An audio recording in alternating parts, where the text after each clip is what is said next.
Every healer has an interesting story to say as to how he discovered the science of healing, how he realized his powers, how much he can do for others. In any form of energy healing, the healing is instantaneous if the healer is connected to the truth and the patient is receptive.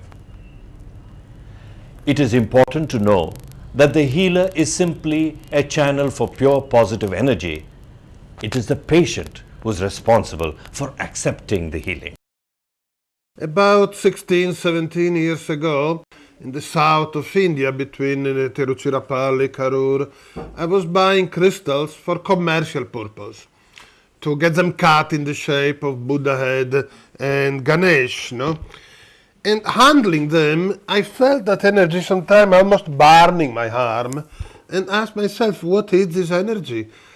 And then I met a healer who was using crystals for healing, and I read a few books, and I thought, well, let me experiment with it, because I'm a type of person, I believe only in what I experience, not in what I'm told or what I read in a book. And the same evening came, we have a few guest houses here, came a New Zealand family, and the man was the typical outdoor Australian New Zealand guy who looked very strong, and his wife was very thin, but she was carrying the luggage. The man had several operations to his spinal cord, and several links, still links in the spinal cord, and he lived in excruciating pain, notwithstanding morphine injections. And I thought, I will try. And the man was very skeptical, he didn't believe in anything like that, but his wife convinced him. So he sat in front of me, and I put the crystal, beginning from the top of the head, going down the spinal cord, and up to a certain point, nothing happened. But when he got to the point that there was energy blockage, the crystal started first trembling and then rotating, and I felt a bit like in a trance, and I closed my eyes, and the crystal was stabbing very strong.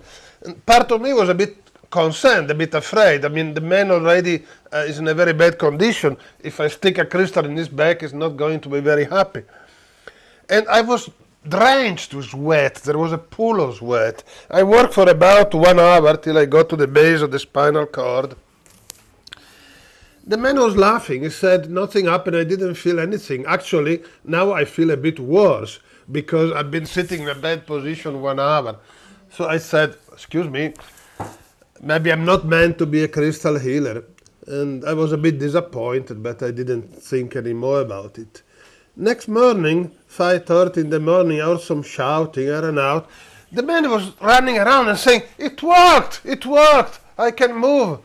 It was incredible, no?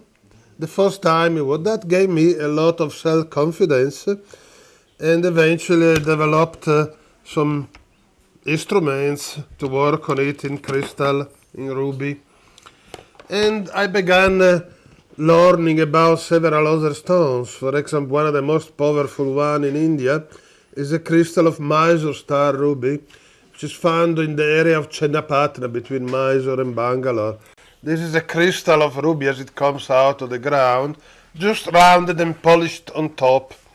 This mostly works on the Muladhara, on the chakra, the base of the spine. So in the last 15, 16, 17 years, I've been learning, and I'm still learning. I wrote a book about energy and the power of the stones. But even now, I'm still learning about it. I teach pranic healing on a regular basis. I practice pranic healing every day. Now, having gone into practice, I came to a stage where I found that I need some more support. Okay, if there's 1 patient or 2 patients, fine, I can still manage. But I have 15 patients and 20 patients every evening to handle. Where do I get the energy from? So that's when the concept of working with a tool came into my head. As a healer, crystals have a particular property of absorbing, storing, amplifying and transmitting cosmic energy. And as a healer, that's the angle of crystals that I normally work with. Now this property is available in any crystal. There is no discrimination between one crystal and another crystal, except that the proportion in which it does these 4 jobs varies. Some crystals absorb more,